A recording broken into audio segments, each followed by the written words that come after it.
Hello, friends. Welcome to the podcast. This is the JRPG Report, and this will be episode 123 for your listening pleasure. We hope everyone is doing well out there in the dog days of summer, and one of the best time-tested, tried-and-true methods of getting through a hot summer is with a great long JRPG. I feel like myself, you've been doing that since your days of childhood, and some things just never change.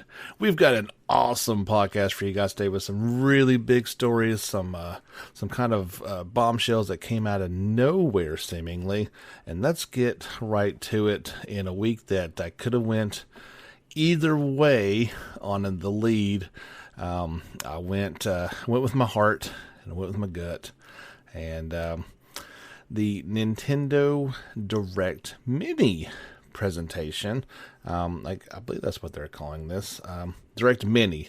So they kind of do a spotlight on some of their developers now for the Nintendo Directs, and these have always been a source of a lot of information in the past pertaining to the games that we love so much. Well, this quote-unquote mini one, which is something they're going to be doing from now on, and there's more planned for this year, came out swinging. We knew there was going to be previously announced titles. That's what they had said was going to be highlighted. But we got a brand new announcement. So kind of leading up to this was a report that came out back on the 15th. So this was last week, saying that Atelier Ryza 2 Lost Legends and the Secret Fairy had been rated in Japan. So that's, the boards that they released to, and then for upcoming approval. And it was one of those things, like you take it with a grain of salt. Sometimes these things are fairly accurate. Most of the time they're at least accurate in the fact that this is something that's happening. If they have a release window, that can sometimes be a bit skewed. It turned out this one was absolutely correct. And this game is coming, and it's probably coming sooner than you would expect. There was a release trailer for that, a little bit over a minute long. Did show off some gameplay, showed Ryza in a brand new large city, so I guess she makes it over to the mainland for this adventure. Makes sense, they kind of explored everything they could with the island, so makes sense to take this one to the mainland, and it's coming this winter worldwide. So that could mean it slips into 2020. It could, I would dare say, if you're being more realistic, it's going to be into 2021, right after the new year. There was of course, the trailer went along with it. The website has been created for it and will go live on July 29th. Of course, all this is in Japanese, as the trailer is as well. And if you played the first one, it's in Japanese with English subtitles. I don't expect that to change either. So here is the overview of the game. It's not much to it. Atelier Ryza 2 Lost Legends and the Secret Fairy is a direct sequel to the best-selling Atelier Ryza Ever Darkness and the Secret Hideout, a worldwide smash hit that has already shipped over 420,000 copies to date. In this latest entry in the Atelier series, Ryza makes her triumphant return as a protagonist, making franchise history as the first character to take on the hero role in 2 successive titles. And that is kind of a big deal. The Atelier games come out in trilogies and in a setting, in a place, but it almost always has different characters for each one of those. And I believe that due to her popularity, we're going to actually get a Ryza trilogy. I don't see them stopping at just 2. I see this being drawn out into 3 games, and why not? It was an excellent game. I played quite a few Atelier titles, and this one was the best one, so it made pure sense that this is the route that they were going to take with it. In the trailer, it did show at least one other returning party member, and you'll have to forgive me, her name escapes me, but she's the friend of Ryza in the first one, and you'll know it once you see it. Very excited for this one. I hope it makes it out, that there's not some sort of delay. Gus does try to do at least one game a year, but Fairy Tail is coming out here in just a week, so they don't necessarily have to make this in 2020. I dare say this is going to slip until 2021, but it is looking promising, and we'll give you more information about this as it comes out. The other big, huge announcements from the Nintendo Direct Mini that I could have led with, and I'll be honest, one of the reasons why I didn't is because we didn't get any information about it. But we do know that Shin Megami Tetsui V is still a thing. It is not dead in the water. I'll tell you, I was getting to the point where I wasn't quite sure if this game was ever going to come out, and it is planned to come out for the Switch in 2021 as a simultaneous global release. Publisher Atlus announced they showed off a new trailer for the game. It is looking very promising. Here is the overview.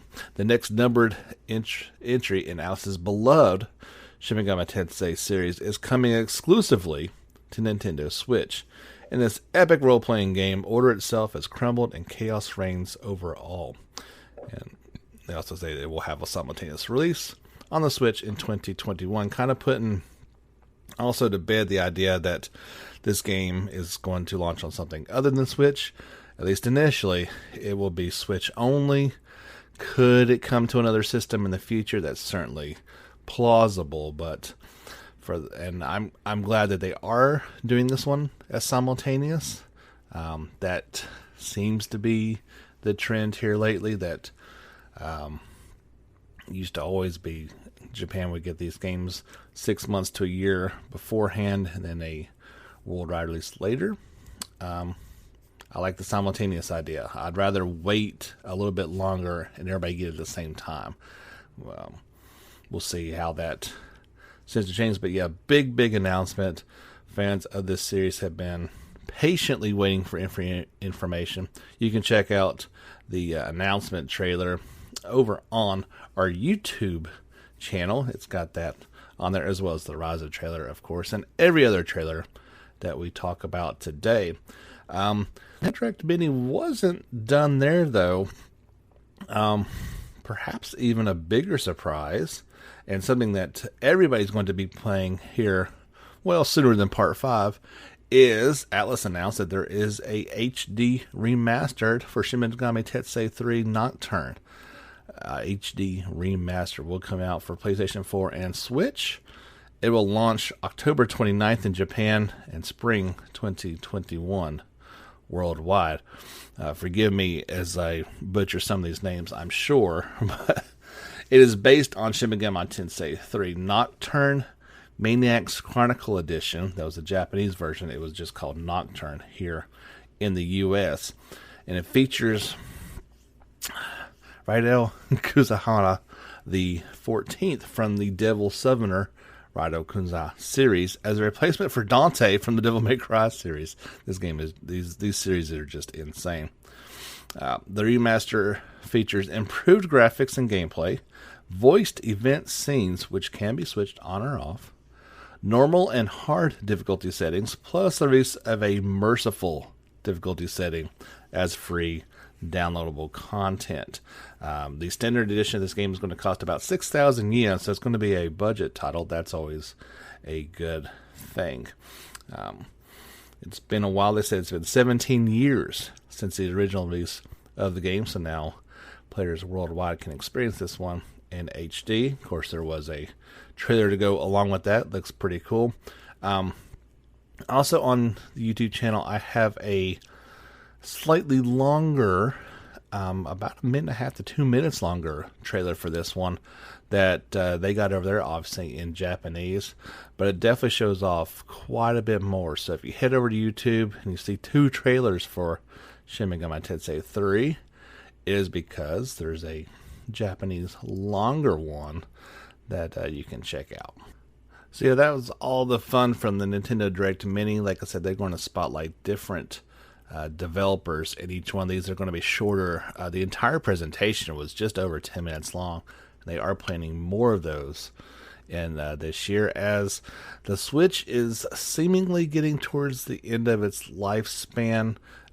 You do have the Breath of the Wild sequel coming out, but I actually believe there's no other Nintendo titles that have been officially announced for it. Lots of rumors of possible games coming out, so they're tending to focus more on third-party support for the system. I'm not saying it's dead, that there's certainly going to still be plenty of support for it, but in terms of shelf life, maybe it's getting towards the end of it. And until I hear more Nintendo announced games, that's what I'm going to assume. But that doesn't mean we can't have plenty more good games come out for it from other developers like Bravely Default 2 and others. So we'll have plenty of things to cover, and I will bring them to you as they do. Another kind of announcement that I wasn't expecting, we talked about the demo for Christ Tales being available on PC via Steam. Well, it was just announced the other day that, hey, you can play this one on your consoles now as well. The demo is available for PlayStation 4, Xbox One, and Switch. Publisher Modus Games announced. I got a chance to download and actually check it out last night. You can see my entire, a little bit over an hour of gameplay. It includes, I don't know if it's the very beginning of the game, but it's certainly very near it, if not. And then there's a Coliseum that you can check out. So I played through that entire thing. I've got that video up over on YouTube if you just want to check it out instead, if you don't want to play it for yourself. It was pretty much exactly what I was expecting it to be. I walked away feeling even more excited about the game than I was before. It has some pretty cool elements, like the past, present, and future element isn't thrown in your face and it's like, oh, this is the be-all, end-all. It is incorporated pretty wisely into the gameplay. There's some elements of trying to help the town and perhaps prevent a dark fate to befall it. It works pretty well in combat as well. So I actually, and it works both ways, as I found out at one point in time. And it's kind of left up to you to figure this out. So let's say you've got your standard, goblin enemy that you're facing off against. They did highlight this before. If you poison it, which Wilhelm has that ability to poison the enemies, once it is inflicted, then you would throw it into the future so that all that poison damage adds up, and you can get a pretty big hit on it, if not kill it completely outright.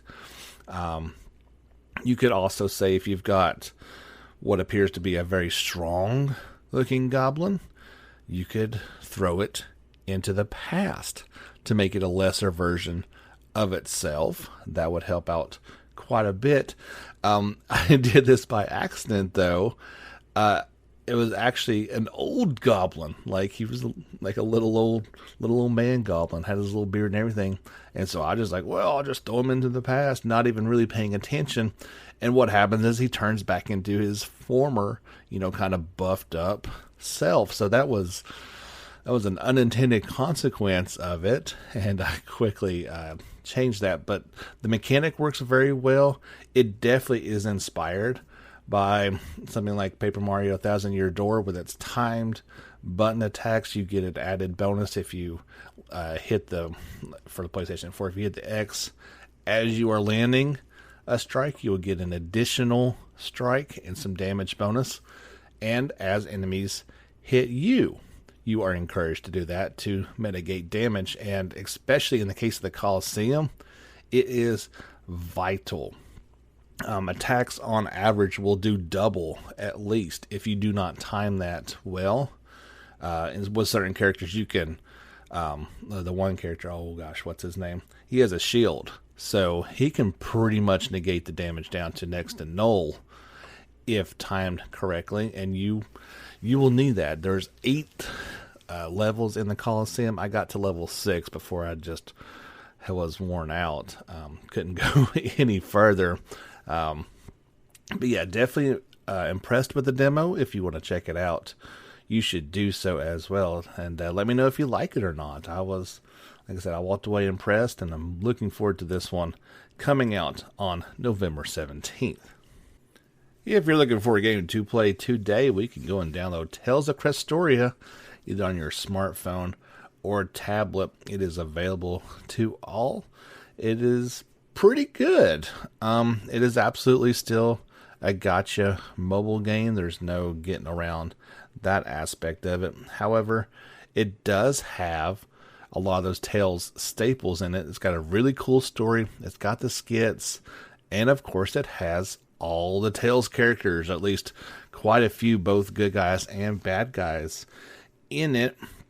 I was kind of liking it. Now, we only have one iPad, and it is quote unquote my daughter's, so I only get so much time with it.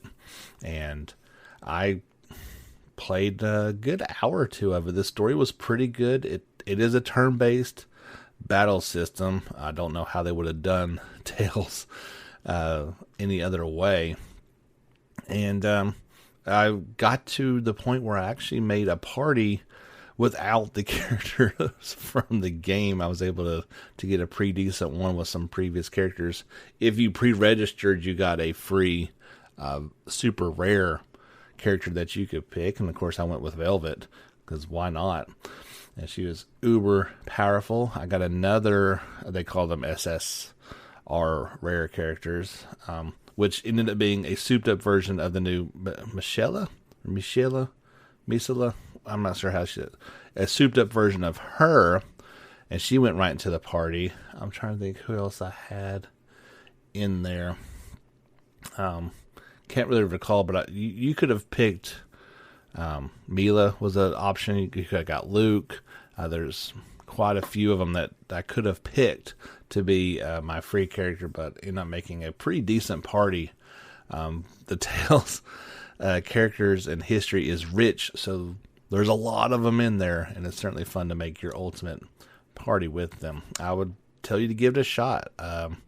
Obviously, there's the opportunity to spend money if you'd like, but you could play it for free and have a lot of fun with it, should you decide. But yeah, that story was pretty good. I would encourage people to check it out if you are a fan of those type of games. We mentioned last week that Persona 4 Golden on Steam had sold over 500,000 units. That was a pretty cool benchmark. We got news today that sales for Persona 5 Royal have surpassed 1.4 million units worldwide. And that sales for Persona 5 Scramble the Phantom Strikers are just under 500,000. They're at 480,000 units sold in Japan and Asia. So pretty good numbers. As a whole, the Persona series has now sold 13 million units worldwide. A very cool number. Still don't understand why we've not gotten any word on Persona 5 Scramble coming to the West. By the way, it came out February 20th of 2019 in Japan, and still no announcement. I'm starting to lose hope that we're going to get this one. I really, really hope that's not the case, but I guess we will just wait and see.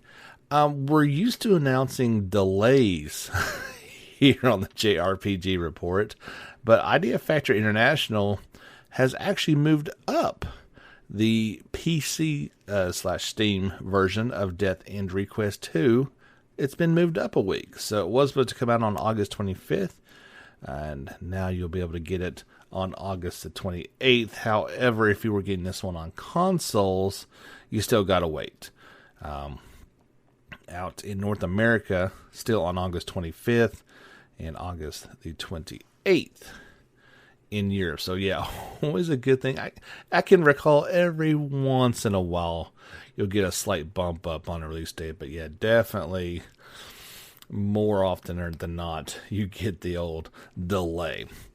I mentioned that we're getting Fairy Tail here in just over a week on July 30th in Europe and Japan, July 31st in North America. If you're looking to see what this game really kind of looks like, I think I broke it down to about 40 minutes of gameplay for the game over on the YouTube channel. And this is featuring the voice actors for Laxus and Urza. So if you want to check that out, you can. And of course, it's a Japanese version of it. I would have to imagine that's what we're going to get. So it's pretty cool. You can get a good sense for this game. I know a lot of people are excited for it, and I am as well, but just not going to be able to get it right at launch. Got some Legend of Heroes news for you guys. First, there was a soundtrack sampler mini put out for the Legend of Heroes Hajimari no Kiseki in Japan. This video has 6 tracks on it and is The Destination of Fate, Kentotsu Gaju, Sword of Swords, and a bunch of other weird names. You've got 6 titles on there. You can check that out. That is actually a YouTube video, so you can go and check that out over on our YouTube page. A lot of people have been very interested to hear this one and how it sounds. It's a good way to experience this game without it being spoiled for you in any shape or form. There was also a article came out this past week that detailed the old members of Class 7 coming up for this game. So if you want to, you can check out that link and see how some of these characters that you saw, I'd say between Cold Steel 1 and this one, you're talking about a good 2 or 3 year span. So watch these characters grow up and then to who they were going to be. It also details some of the mini games coming out for this one, and some more about the variant rage system and True Reverie Corridor. You can check out those links if you really want to spoil yourself, or if you have already played Cold Steel 4, the import for that, then you'll be fine. But if you've not, you definitely want to watch where you step with this one. It could ruin some things for you. If you want to make your own game, you can on RPG Maker MZ. It will launch via Steam for PC on August the 20th for $79.99. Publisher Dengeki Games announced. It will support English, Japanese, French, Italian, German, Spanish, Portuguese, Russian, simplified Chinese, traditional Chinese, and Korean language options. It looks to be very, very robust, and I gotta be honest with you guys, I'm pretty tempted to want to give this one a try. I've never really done it before, but it just seems really interesting, and seen some of the games made with its previous versions, so this one looks a little more robust and can do some fun things with it. I'll let you know if that's something I end up doing or not. We'll just have to wait and see. That seems like a pretty good spot to take a break. I've got a few more fun stories, including stuff on Final Fantasy VII Remake and that 3rd interview for Final Fantasy IX with series director Hayuko Ito coming up here on the JRPG Report. All right, welcome back, friends. Time for part 2 of this episode 123. By the way, my name is James Fisher. Thank you so much for tuning in this week and every week for all your JRPG news and developments. You can follow us on Facebook. Give us a like there. Follow us on Twitter for daily updates. And then I talk about all those stories in the podcast. And you can subscribe over on YouTube for daily JRPG videos featuring all the trailers we talk about here, as well as live streams, and then video versions of the podcast as well. If you are liking what you hear and see, give us a listener support option at the bottom of this podcast, or you can sign up on Patreon under JRPG Report. I would greatly appreciate that, of course. There's a game I'm not super familiar with. It just came out today, so I'm still kind of absorbing everything and learning a bit about it. I think it was over a year ago, some former Square Enix employees kind of broke off and they wanted to do their own thing, and they started Type Moon Studio BB. Director Kazuya Nanu and some of his friends started this company, and one of the first ones I've seen out of them is going to be called Fate Extra Remake. This series has been going on for a while. This one is called Fate Extra Record, and it is a remake of a game I think about 10 years old, and this was just announced. I kind of looked at it. It looks like it has all those JRPG staples, so we're going to go with it as being something worthy of your time. The battle system does look a little bit different, where there are input commands that you gain and then can use in battle. So kind of a different version on that. We'll have to wait and see how well that works out. But here's some of the details about it. In Fate Extra Record, the protagonist speaks. There are both male and female voice options, as well as the option to turn voices off. He said for those asking for a Steam version, he couldn't confirm it, but he does want to reach a wide audience. So you can probably expect that to come about. As of right now, it's just been announced for PS4 and Switch, I do believe. They're also considering doing full voiceover for the Bob Master, but they're not sure yet. Development on this game started about a half year ago. The battle system has been completely redone. The reason for the original had a rock, paper, scissors battle system was because they wanted to have servants battle it out in the case of a tie. Now the battle system is a deck build style system in which commands flow in randomly each turn. And you have to determine which is best in order for that turn while avoiding damage.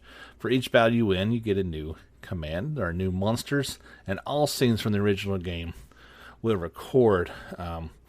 Okay, this actually says platforms release date have yet to be announced. I mean, this looks like a PlayStation 4 game, so I'll just wait and see. If you want to check it out for yourself, I've got not only this story linked, but I've got the trailer over on the YouTube channel. You can check it out and see. There was a live stream that this was kind of announced during the Fate Extra 10th anniversary.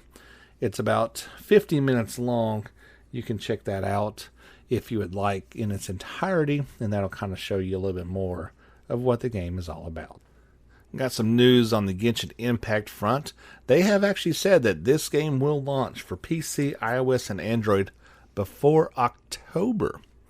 Publisher and developer MiHiHo announced. Additionally, they announced that they will hold a second closed beta test for the PlayStation 4 version beginning July 30th in order to ensure a smoother, high-quality experience. Due to, quote, limitations on test platforms and server regions, it will only be available to certain portions of the applicants for it. Yeah, I definitely noticed some issues with the game. Obviously, that's, like I said before, that's why it was a beta and meant to testings. So that's interesting that they announced that the PC, iOS, and Android will launch before October, but that seems to leave out PlayStation 4.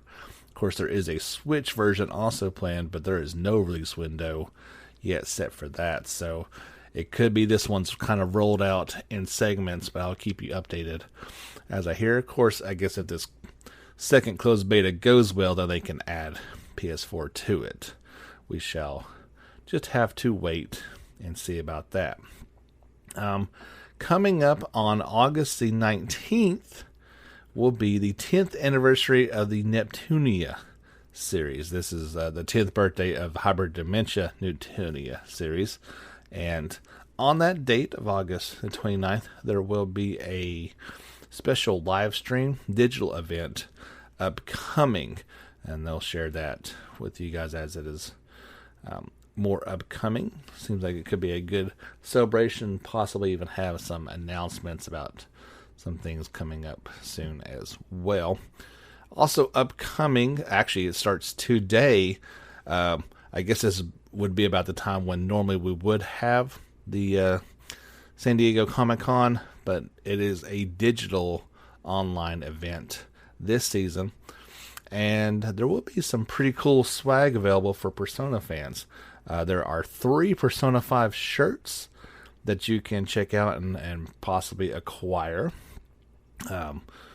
Let's see, who has got on there? One's got Joker and Arsine on it. The other one's got Oracle and the Nemenecron on it. And the last has Panther and Carmen. So the Persona users and their personas on those black t-shirts, they look awesome. There will also be some Persona 5 pins featuring Morgana. I see 4 of them up on there for Udon pins.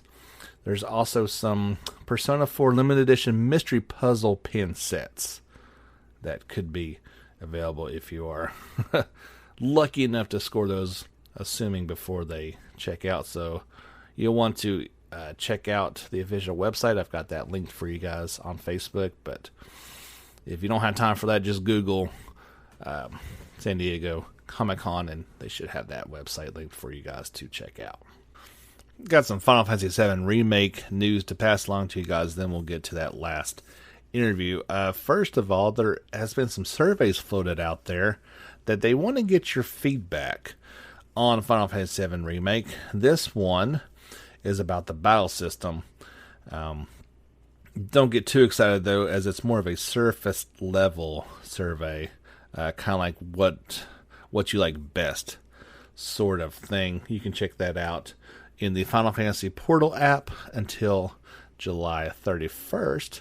But there is already some ramblings and news about Remake Part 2. This comes from the latest issue of Weekly Famitsu. It has a 15-page interview with the development team, but we'll break down just some of the key bits from that. First, from director Nomura, he says, "I fully understand the importance of releasing a continuation soon. We want to deliver as quick as possible. We've grasped where the level of quality should be this time too." He says soon. We've got a system change upcoming. Like I said before, I don't see this one for another 2 years, and I think that may be optimistic. He says, "For the next game, we plan to release something with even greater quality and even more enjoyable than the first game as quickly as possible. When we announce the next game, we hope to also make our future plans clear." So that's kind of good news. I think maybe they'll try to lay out a roadmap. Obviously, when this one gets closer to release, we'll know how far this one's coming along, and they can make a better guesstimation as to if this is going to be just a 3-part trilogy or perhaps something bigger and better. He says, regarding Jessie's popularity, "I never imagined she would be this popular." And this is an interesting thing. They said, "As for the hand massages in Walmart, if we did anything risky in that town, the rating would have likely gone up. So that was probably the most that they could do." It was already pushing M with the language involved and some of the violence. There's alcohol in it too. So if they did done anything overly sexualized, even though they still did plenty in terms of kind of pushing that.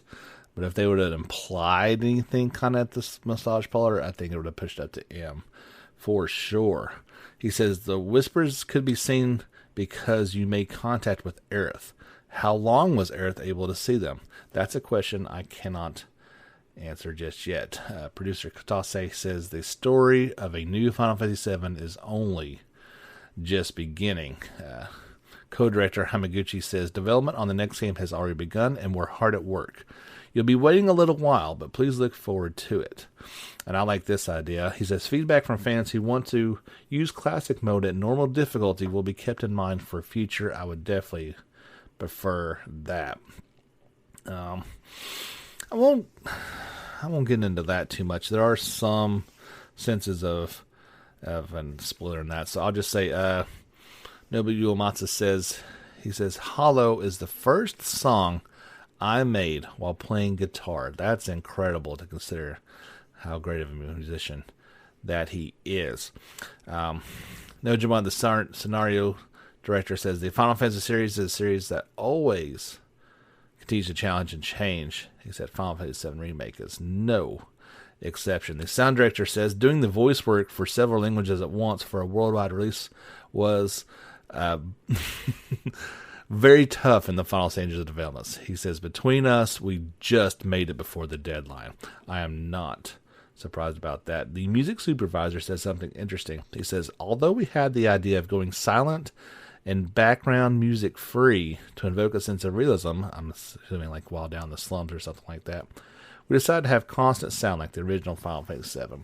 I can see how they could have went either way with that. That would have made things a little more interesting, but it would not have been accurate to the original vision for sure. So we've got some things to look forward to in this one.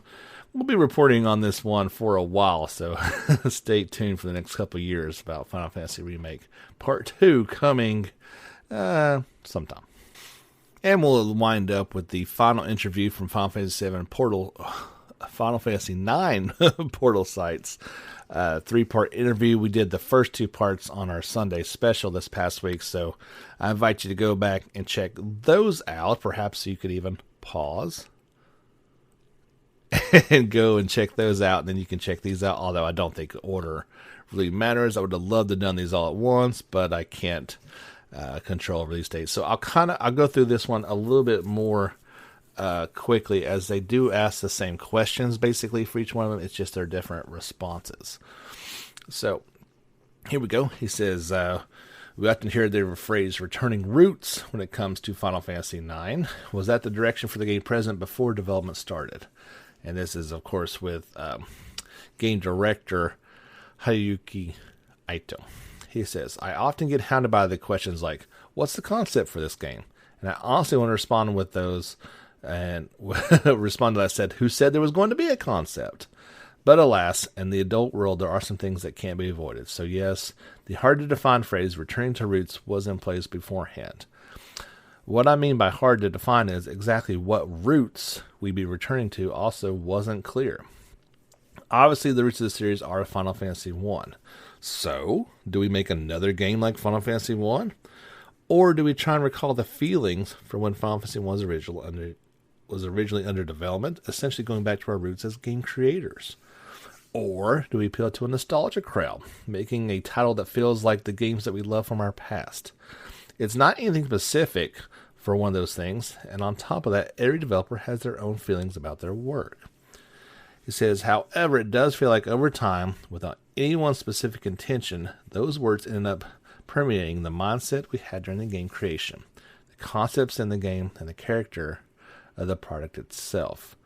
Also, the highly deductive matters of what it really means to be human, what role circumstances play, consideration for others, kindness, hatred. I think all those concepts were reflected in the game. In other words, I think that perhaps getting back to the true nature of things is what Return to Roots could have meant in this case. That might be the overarching theme of Final Fantasy IX. And then he says, now, what was that question again? So I'm glad that he had some fun with this one. They ask about Uematsu's compositions for the game. He says, what are in particular songs that stand out in your memory? He says, of course, the main theme. Sometimes portrayed by a simple electronic melody, other times performed with the whole orchestra, repeated at exhaust from the very first Final Fantasy title and still used today. You know you're a fan of the game when the main series theme comes on. It's my favorite song, so when I'm in doing work for Final Fantasy, it's playing endlessly in my head, or at least that's what I'd like to happen. He says, have you any thoughts about working on Final Fantasy IX, or words for the many people who continue to love it to this day? He answers, I feel a great sense of pride in knowing that even 20 years after its release, Final Fantasy IX continues to be a well-loved title. I'm of the opinion that a game isn't complete when it's out on shelves for sale, but rather when the fans have played it and found it to be fun and interesting. Thank you all so much for keeping the memory of Final Fantasy IX alive all these years. I hope you'll continue to be fans of Zidane and the other characters and the game itself for years to come. Well, that wasn't very long. None of those were. When I originally had the idea to do that as the Sunday special, I thought, oh, sure, this will be a nice long episode, and it end up being our shortest one ever, and it still would have been the shortest one, even if we'd have had all 3 parts. But Final Fantasy IX has a special place in my heart. I greatly enjoyed its quote-unquote returning to roots aspect, and I know a lot of you guys did as well. So that's going to wrap it up for episode 123. Thank you so much for listening, and we'll be back on Sunday. I don't know what we're doing this Sunday, but I'll think of something for sure. And of course, we'll be back next Wednesday with another great weekly podcast. But until then, guys, get back out there and level up.